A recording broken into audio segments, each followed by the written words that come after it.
శ్రీమాత్రే నమ. జై గురు దత్తాత్రేయ నమ. ఈ వీడియోలో మనం మిథున రాశి వారికి డిసెంబర్ 2025 సంవత్సర ఫలితాలు తెలుసుకునే ప్రయత్నం చేద్దాం. మరి ప్రధానంగా డిసెంబర్ నెల మిథున రాశి వారికి చాలా ముఖ్యమైనటువంటి మార్పులు తీసుకురావడం జరుగుతుంది. ఇప్పుడు శని దశమ స్థానంలో ఉంటూ రుజు మార్గంలోకి రావడం జరిగింది. సో దానివల్ల ఏమవుతుందంటే, ఇంతకాలంగా మీరు ఈ ఉద్యోగ సంబంధించిన విషయాల్లో ఇదే ఉద్యోగంలో కంటిన్యూ అవుదామా, వేరే ఉద్యోగంలోకి మారదామా అన్న సందిగ్ధంలో కొంతమంది ఉండడం జరుగుతుంది. ఇది ఖచ్చితంగా ఈ నెలలో మీకు డిసైడ్ చేయడం జరుగుతుంది. ఉద్యోగంలో మారడం కానీ లేదంటే కొత్త ఉద్యోగం చూసుకోవడం కానీ జరిగే అవకాశం ఉంది. ఎందుకంటే శని భగవానుడు దశమ స్థానంలో చాలా వరకు రుజు మార్గంలో బలవంతుడై ఉండడం, అష్టమాధిపతి దశమంలో ఉన్నప్పుడు జాతకుడికి కొన్ని అదనపు బాధ్యతలు వస్తూ ఉంటాయి. చాలా విపరీతమైనటువంటి వర్క్ చేస్తూ ఉంటాడు. తన వర్క్తో పాటు పై అధికారులు చేయని పని కూడా తనే చేస్తుంటారు. కానీ దానికి తగ్గ ఫలితం అయితే రాదు.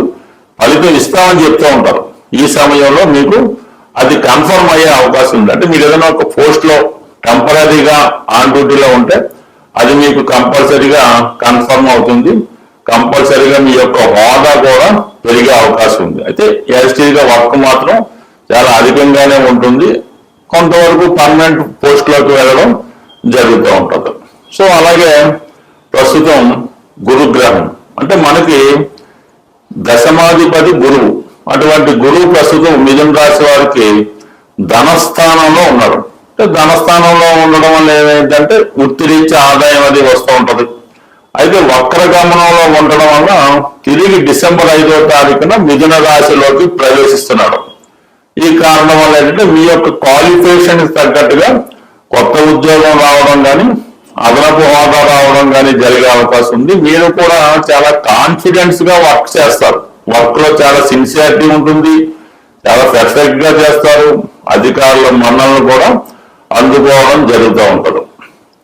అలాగే మరి బుధగ్రహం, ఈ రాష్ట్రాధిపతిగా ఉన్నటువంటి బుధుడు కూడా ఇప్పుడు ప్రస్తుతం 6వ స్థానంలో వక్రగమనంలో ఉండడం జరుగుతుంది అన్నమాట.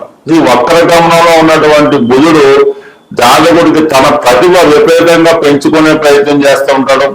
చాలా కొత్త కొత్త విషయాలు తెలుసుకోవడం జరుగుతూ ఉంటుంది.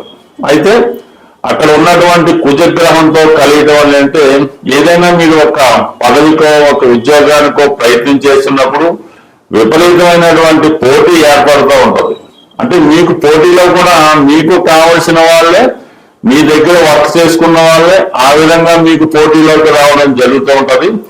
ఎవరు ఎంతమంది పోటీ పెట్టినా కూడా అంతిమ విజయం మీకే రావడం జరుగుతూ ఉంటుంది. అంటే మీరు ఒక వ్యాపార రంగంలో ఉన్నా, ఉద్యోగ రంగంలో ఉన్నా, ఏ రంగంలో ఉన్నా సరే ఈ పోటీ ఎక్కువగా ఉంటుంది. దాంట్లో సక్సెస్ కూడా మీకు రావడం జరుగుతూ ఉంటుంది.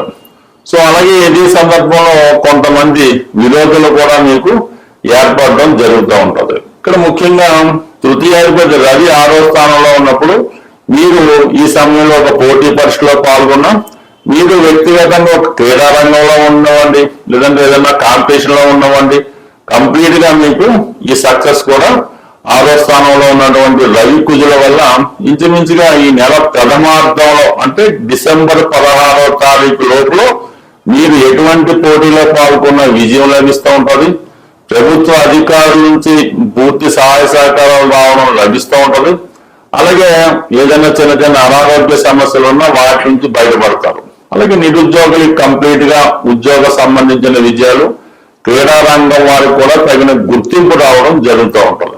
సో ఇక ఈ డిసెంబర్ 7వ తారీఖు నుంచి కుజుడు 7వ స్థానంలోకి మారడం జరుగుతుంది. సో కుజుడు 7వ స్థానంలోకి రావడం కొద్దిగా ఏంటంటే పార్ట్నర్స్ తో విభేదాలు లాంటివి రావడం జరుగుతూ ఉంటుంది. చిన్న చిన్న అభిప్రాయ భేదాలు భార్యాభర్తల మధ్య కానీ ఎఫ్ఐఆర్స్ ఉన్న వారి మధ్య కానీ జరిగే అవకాశం ఉంటుంది. అలాగే గతంలో కుదుర్చుకున్నటువంటి పెళ్లిళ్ళు వగేరా ఏమైనా ఉంటే అవి ఏదో విధంగా వాయిదా పడడానికి కూడా అవకాశం ఉండే అవకాశం ఉన్నది. దాంతో మనకి ఈ డిసెంబర్ 16 రవి కూడా 7వ స్థానంలోకి రావడం వల్ల కంప్లీట్ గా కొంతవరకు మీకన్నా మీ జీవిత భాగస్వామి మీపై ఆధిపత్యం చలాయించడం జరుగుతూ ఉంటది. ఇవన్నీ ఒక ఎత్తు అయితే ఈ డిసెంబర్ 8వ తారీఖున శుక్ర మౌఢ్యం రాబోతుంది. శుక్రుడు కంబస్ట్ అవడం వల్ల మౌఢ్యం ఏర్పడడం వల్ల సాధారణంగా ఈ మిథున రాశి వారికి ఆర్థిక పరంగా కొన్ని ఇబ్బందులు రావడం, ముఖ్యంగా స్త్రీలతో నిరోధాలు లాంటివి వచ్చే అవకాశం ఉండదు. వ్యక్తిగతంగా మీరు స్త్రీ అయితే చాలా వరకు మీ యొక్క ఆరోగ్య విషయంలో కొద్దిపాటి ఇబ్బందులు లాంటివి రావడం కానీ, ఏదైనా కొన్ని సందర్భాల్లో కొంతమందికి మాత్రమే ఏదైనా ఒక సర్జరీ లాంటిది జరగడం కానీ జరిగే అవకాశం ఉంది. లేని పక్షంలో స్త్రీలకి అత్తవారి బంధువులతో కానీ, లేదంటే మీరు ఉద్యోగం చేసినటువంటి అధికారులతో కానీ తీవ్రమైనటువంటి విభేదాలు, అభిప్రాయ భేదాలు లాంటివి కూడా వచ్చే అవకాశం ఉన్నది. బట్ ఏదైనా అటు స్త్రీలకు కానీ మగవారికి కానీ మీ యొక్క అభివృద్ధిని చూసి వారలేని వారు చాలా మంది మీ మీద వ్యతిరేకంగా ప్రచారం చేయడం కానీ, ఏదో విధంగా మిమ్మల్ని అప్రతిష్ట పాలు చేయాలనే ఆలోచనలో ఉంటారు. సో ఏదైనా మీ పని మీరు చేసుకుంటూ ఇతరుల యొక్క మాటలు పట్టించుకోకుండా ముందుకు వెళ్ళడమే చాలా వరకు ఈ సమయంలో అనుకూలమైనటువంటి స్థితి. బట్ ఏదైనా మరి మిథున రాశి వారికి ఈ డిసెంబర్ 5 నుంచి వారిలో ప్రతిభ పెరుగుతుంది, వారి ఆలోచన సరళి మారుతూ ఉంటది, వాళ్ళ అలవాట్లు ఆలోచనలో కూడా చాలా మార్పు రావడం జరుగుతుంటది. అంటే గురు ఇంచుమించుగా మనకి ఒక మే వరకు కంటిన్యూ అవడం వల్ల మళ్ళా మీ జీవితాన్ని తిరిగి ప్రోగ్రెస్ వైపు మళ్లించుకోవడానికి అటు గురు బలం, అటు శని యొక్క అనుగ్రహం ఉంది. ముఖ్యంగా ఎవరైతే మీడియా, టీవీ ఇలాంటి రంగాల్లో కానీ, సాఫ్ట్వేర్ రంగంలో కానీ, లేదా ఇండియన్ ఎయిర్లైన్స్, రైల్వేస్ లో ఉన్న వాళ్ళకి 9వ స్థానంలో ఉన్నటువంటి రాహు కంప్లీట్ గా మీకు చాలా దూర ప్రాంత ప్రయాణాన్ని చేసే అవకాశాన్ని కూడా ఈ రాహుగా ఇవ్వడం జరుగుతుంటది. అలాగే సినిమా రంగంలో ఉన్న వాళ్ళకి కొత్త అవకాశాలు రావడం జరుగుతూ ఉంటది. ఎక్కువగా ఈ మిథున రాశి వారు అటు ఏ రంగంలో ఉన్నా, ముఖ్యంగా ఎక్కువగా టీవీ యాంకరింగ్, ఫిల్మ్ ఎడిటర్స్ అటువంటి వాటిలో ఉన్న వాళ్ళకి వారి యొక్క టెక్నాలజీ పెంచుకొని ఇంకా వారిని వారు అభివృద్ధి చేసే విధంగా రాహుగ్రహ సహకారం కూడా ఉన్నది. బట్ ఏదైనా ఈ నెల ప్రథమార్థంలో కన్నా నెమ్మదిగా గ్రహాల యొక్క ఇంప్రూవ్మెంట్ ఈ రాశి వారికి విజయం వైపు ప్రయాణించే విధంగా ప్రతి గ్రహం సహకరించడం జరుగుతుంది. బట్ ఏదైనా ఏ రాశి వారికైనా గురుబలం ఉన్నప్పుడు మిగతా గ్రహాలన్నీ కూడా ఆటోమేటిక్ గా సహకరించడం జరుగుతూ ఉంటది. బట్ ఏదైనా మిథున రాశి వారు ఇంకా అనుకూలమైనటువంటి మంచి ఫలితాల కొరకు ఎదురు చూస్తుంటే మాత్రం కంప్లీట్ గా ఈ రాశి వారు గురుగ్రహ అనుగ్రహం కోసం మీ ఇష్టదైనటువంటి సాయిబాబా వారిని కానీ, దత్తాత్రేయుని కానీ, మీ గురువుని కానీ పూజించుకోవడం వల్ల చాలా వరకు మీ యొక్క సంకల్పం విజయవంతం అయ్యే అవకాశం ఉంటుంది. స్వస్తి. టైం మీరు చూడలేదా? ఇది ఎక్కువైంది. మన జాతకం ఎంత అనుకూలంగా ఉన్నా, జరుగుతున్నటువంటి దశలు కానీ, గోచారం కానీ అనుకూలంగా ఉన్నప్పటికీ కూడా కొన్ని ముఖ్యమైనటువంటి పనులు, అంటే ఆ కుటుంబంలో పిల్లలకి ఉద్యోగాలు రాకపోవడం, వివాహం జరగకపోవడం, ఎంత కష్టపడినా అప్పులు పెరిగిపోవడం, ఇవి జరుగుతూ ఉంటాయి. దీనికి వాస్తుపరంగా కూడా ఉన్నటువంటి దోషాలు చాలా వరకు ఆ కుటుంబం మీద ప్రభావాన్ని చూపడం జరుగుతూ ఉంటుంది. ప్రధానంగా ఏదైనా మనం ఇల్లు కట్టుకున్నప్పుడు చిన్న వాస్తు దోషాలు ఉంటే అవి 7 సంవత్సరాల తర్వాత వాటి ప్రభావాన్ని చూపడం జరుగుతూ ఉంటుంది. మేజర్ దోషాలు లాంటి ఏదైనా నైరుతి దోషాలు అలాంటివి ఉంటే ఇల్లు కట్టిన 6 నెలల తర్వాతే వాటి ప్రభావాన్ని చూపడం జరుగుతూ ఉంటుంది. సో ఏదైనా మనకి ఈ దీర్ఘకాలిక సమస్యలు పరిష్కారం అవడం లేదనుకున్నప్పుడు కంప్లీట్ గా వాస్తుపరంగా ఉన్నటువంటి దోషాలు కూడా సరి చేసుకుంటే ఈ ప్రధానమైనటువంటి సమస్యలు పరిష్కారం అవుతుంటాయి. ముఖ్యంగా సాధారణంగా చిన్న సమస్యగానే కనబడుతుంటది గృహంలో వాయువ్య దోషం ఉండడం వల్ల. అంటే వాయువు మూసి ఉండడం, వాయువులో టాయిలెట్లు, వాయువులో బరువులు పెట్టడం, ఇవి పెట్టడం వల్ల ఎవరైతే వ్యాపార పరంగా చేస్తున్నారో వాళ్ళ వ్యాపారం నెమ్మదిగా దివాలా తీయడం, అప్పులు పెరిగిపోవడం, ఎవరినైతే నమ్మి మీరు మీ వ్యాపారంలో మీ చేదోడు వాదోడుగా ఉంటారని పెట్టుకుంటారో, అది తమ్ముడు అవచ్చు, బామ్మర్ది అవచ్చు, ఇంకో అవచ్చు, వాడు నెమ్మదిగా వాడి చేతి వాటాన్ని ప్రదర్శించి మరి మీ యొక్క వ్యాపారంలో ధనాన్ని మళ్లించడం కానీ, ఈ విధంగా వాడు బాగుపడుతూ మిమ్మల్ని నాశనం చేయడం కూడా జరుగుతూ ఉంటది. ఇదంతటికీ కూడా వాయువ్య దోషం కారణమవుతూ ఉంటది. అలాగే ఉద్యోగస్తులు కూడా చాలా వరకు లంచాలు తీసుకొని పట్టుబడటం, జైలు పాలవడం కూడా ఈ వాయువ్య దోషం వల్ల అవకాశం ఉంటుంది.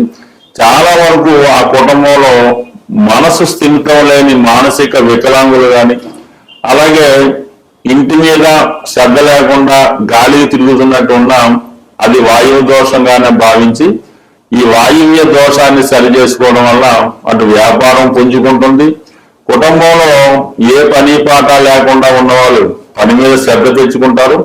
అలాగే కొద్దిగా మెంటల్ ఇంబ్యాలెన్స్ ఉన్న వాళ్ళు కూడా వారి సామర్థ్యాన్ని పెంచుకొని బాగుపడే అవకాశం ఉంది. కాబట్టి ఎంతో ఖర్చు అవుతుంది, కానీ ఒక్కసారి ఇటువంటి ప్రధాన సమస్యలు ఉన్నప్పుడు మంచి వాస్తు సిద్ధాంతం చూపించి వాస్తు సరి చేసుకోవడం మంచిది. లేదు అది వాస్తు సరి అవ్వదు, అది నేచురల్ గా ఏర్పడింది అన్నప్పుడు వేరే ఇంట్లోకి మారడం వల్ల కూడా మీరు దీని నుంచి బయటపడవచ్చు. అయితే వాస్తు ప్రభావం అనేది ఇమీడియట్ గా మాత్రం చూపించదు, నెమ్మదిగా దాని ప్రభావాన్ని చూపిస్తుంది. బట్ ఏదైనా మాత్రం ఫలితం మాత్రం పక్కాగా మంచిగా వచ్చే అవకాశం ఉంటుంది.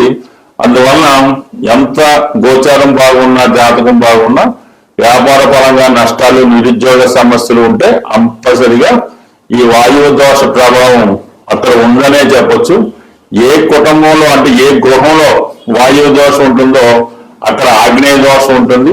ఈ ఆగ్నేయ దోషం వల్ల ఏంటంటే స్త్రీలు ఎక్కువగా చెప్పిన మాట వినకపోవడం, అమ్మాయిలకి పెళ్లిళ్ళు అవ్వకపోవడం, భర్తకి వ్యసనాలు ఇవన్నీ జరిగే అవకాశం ఉంది. కాబట్టి ఎక్కువగా వాస్తును కూడా సరి చేసుకుంటే జీవితం కూడా సెటిల్ అయ్యే అవకాశం ఉంటుంది. బట్ చిన్నగా వాస్తుకి అయితే పెద్దగా ఏం పరిహారాలు ఉండవు, పరిహారమైన పెద్దగా పనిచేయదు. దానికి శాశ్వతంగా ఆ వాస్తు సమస్య సరి చేసుకుంటేనే వాస్తు సరి అవుతుంది. మనం నివసిస్తున్నటువంటి గృహం సరైనటువంటి వాస్తు విలువతో ఉండి నియమాలు పాటిస్తూ ప్రతిరోజు పూజ పునస్కారాలు చేసుకుంటే మన జాతకం కూడా మంచిగా తన ప్రభావాన్ని చూపించే అవకాశం ఉంది. బట్ ఏదైనా ఇల్లు ముఖ్యం, వాస్తు ముఖ్యం, ఇల్లాలు ముఖ్యం, అలాగే మన అదృష్టం కూడా ముఖ్యం. బట్ ఏదైనా మన ప్రయత్నం బట్టి ఫలితం సాధించవచ్చు. ఏదైనా నమ్మిన వాడికి నమ్మనంత, నమ్మకపోయిన వాడికి ఏ ఇబ్బంది ఉండదు. బట్ ఏదైనా జీవితంలో బాగుపడాలి అనుకున్న వాళ్ళు దీన్ని ఒక్కసారి సరి చేసుకుంటే 100% మీ జీవితాల్లో మార్పు అన్నది తప్పక వస్తుంది. స్వస్తి.